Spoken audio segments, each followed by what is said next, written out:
And that's a really toxic mindset to have, especially when you're trying to not live in a cluttered home. I'm about to literally expose myself because this is so embarrassing. I've stopped dumpster diving.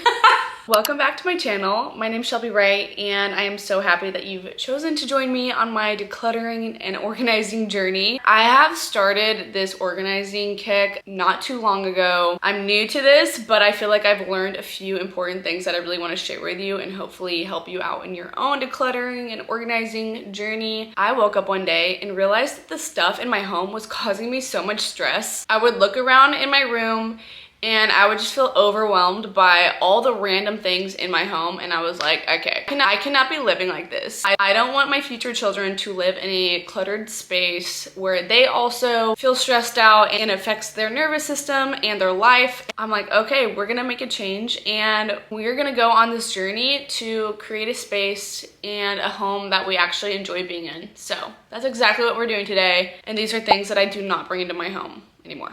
First topic might be kind of obvious, but clutter. Random stuff that doesn't have a place. I feel like something recently shifted in my way of thinking, and maybe this is commonly known, but for me it just really stuck. And I was thinking, I was like, if everything has a place where it should be, then nothing is gonna be out of place. Like, since everything has an actual place. I feel like that's actually the secret to keeping a decluttered and organized home, is making sure that everything that comes into your home has a home. So I no longer accept knickknacks, little like random stuff. You know what I'm talking about? When you have like random little knickknacks that like go with something else or whatever, like when you buy a vacuum cleaner and there's like multiple different like cords and attachments and it's kind of like a universal attachment.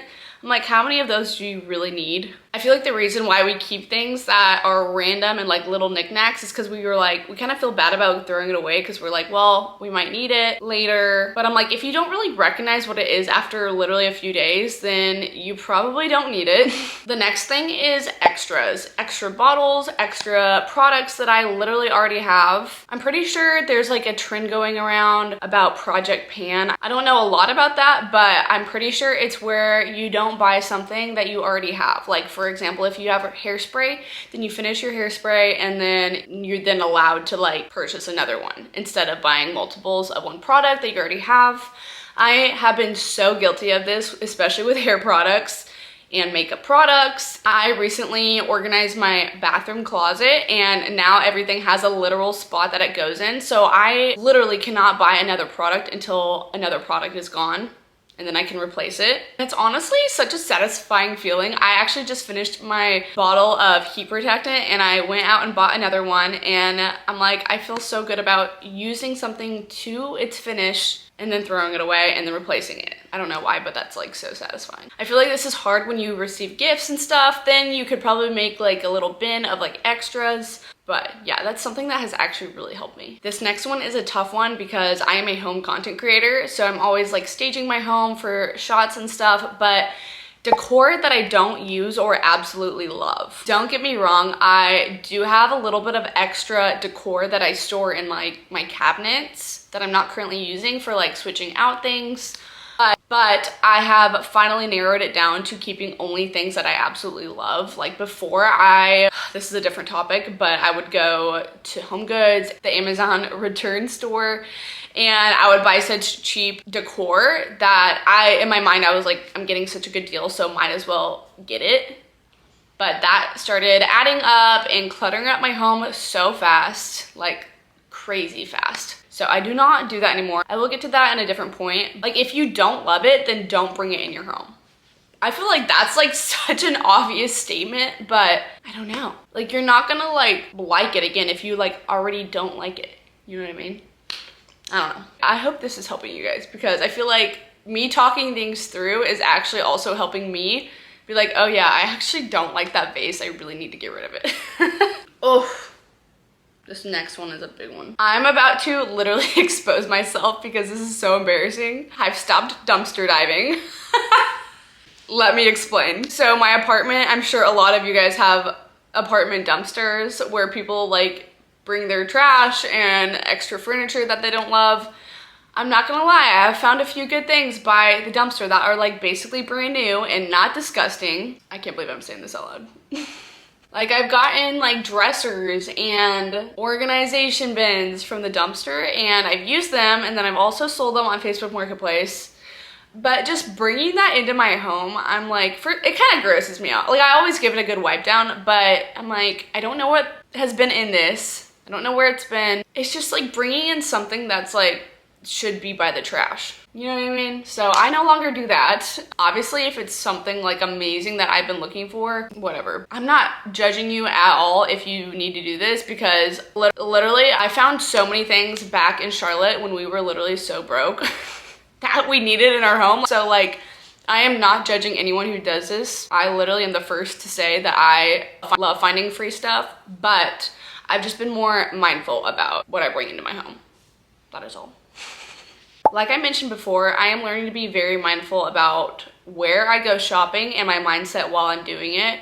So like what I used to do for fun is go to Goodwill, Home Goods, TJ Maxx, and basically go in with a mindset of let me see what I can get for the least amount of money. Even if I slightly like it, and it's a good deal, I would get it. And that's a really toxic mindset to have, especially when you're trying to not live in a cluttered home. And I would come home with so many things that I would have no idea where to put. I liked them for like a few days. And it really was a toxic habit because it was stressing me out eventually when I was like, I have so much stuff and I don't know where to put it. So now when I do go into those stores and I am looking for something specific, then I will literally just get that item instead of being like, let me see everything that I can find. Like, I don't know why, but that never like clicked in my mind that that was a problem until I realized it for myself. I went to a thrift store about 3 months ago and I found a bunch of sweaters and they were such a good deal.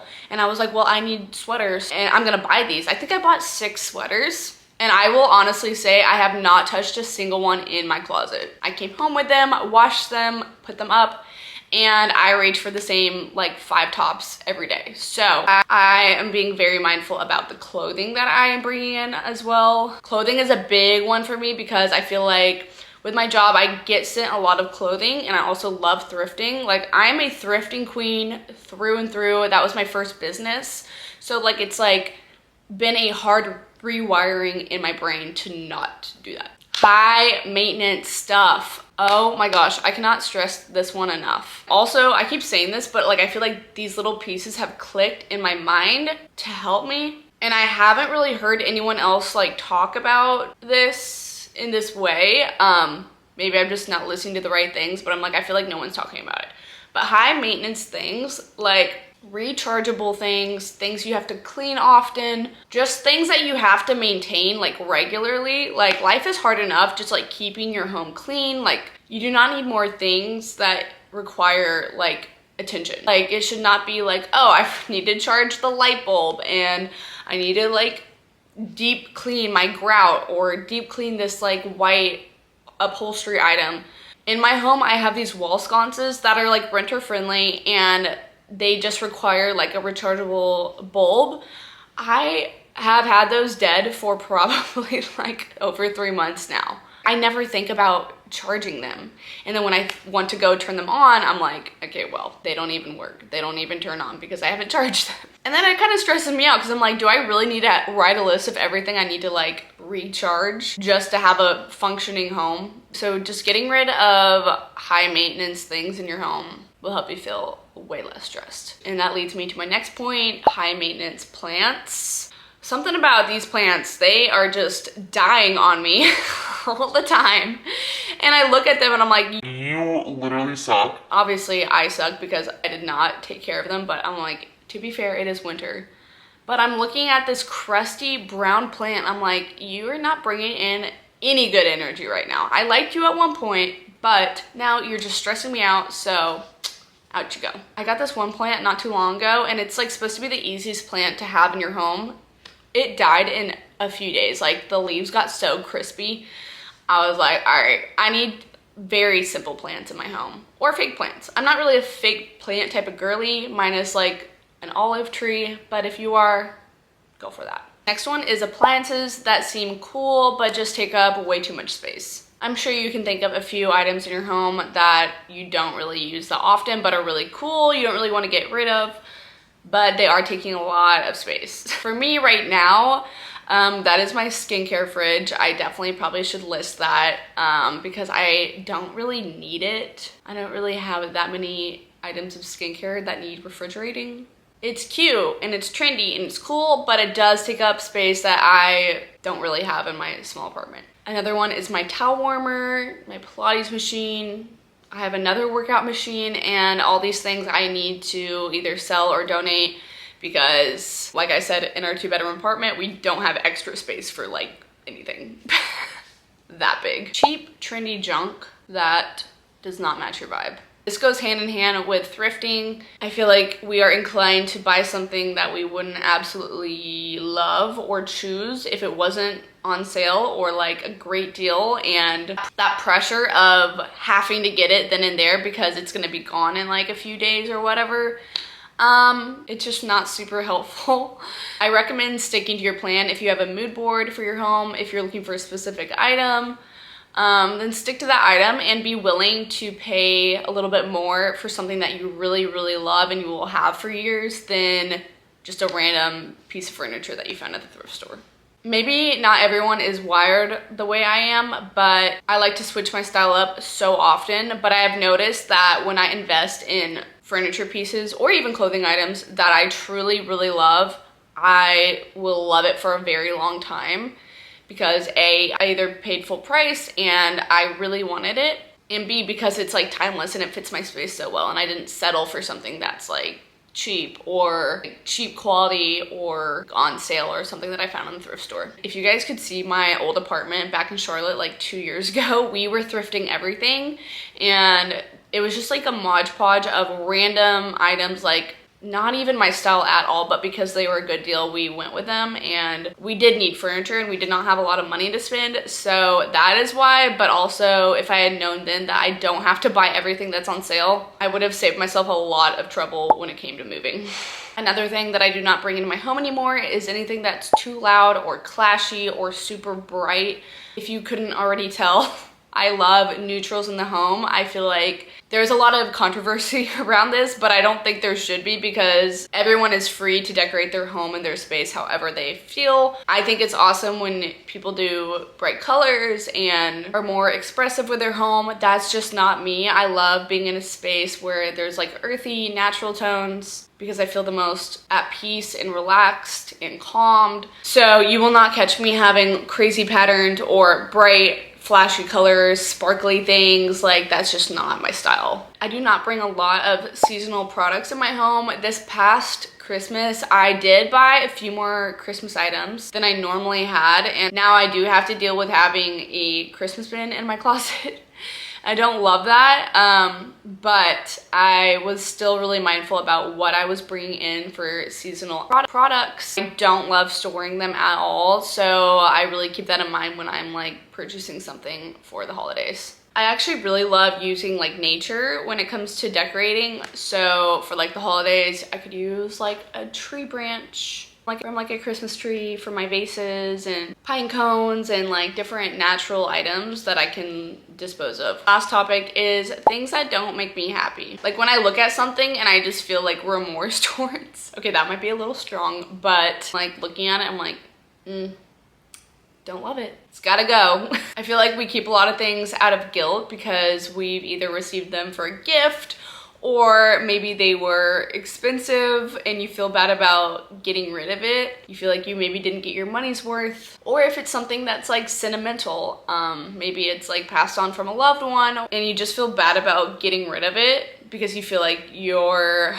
don't know, it's something so deeply rooted, I feel like, in us, but just doing the task of getting rid of it, you're not gonna remember that in like a week even. Like, hate to say it, but you're not gonna feel bad about it. If the things are very important to you, then take a picture of them, keep them in an album on your phone, or if it's multiple items, you could take pictures of them and then put them in a little book. Whatever you need to do to clear your space, know that that's okay. Like, I give you permission to get rid of the thank you notes that you are keeping, the birthday cards, or the blanket that someone made for you that doesn't go with your style. That is completely okay. I feel like we're waiting for permission from someone to tell us that that is okay. It is not worth your mental space to keep clutter in your home that doesn't help promote a peaceful environment. So I give you permission.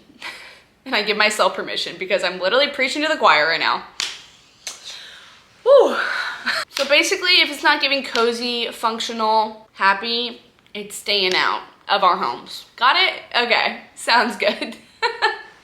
That concludes today's video. I hope this helped you guys. I feel like it really helped me, and if you want to come on this decluttering journey with me, I would love if you join me. I feel like having support when it comes to this is everything, and we can hold each other accountable, so I would love if you follow along. I am now going to be posting videos like this regularly, so let me know what you guys want to see next. Love you guys. I hope you have a great rest of your day, and I will see you soon.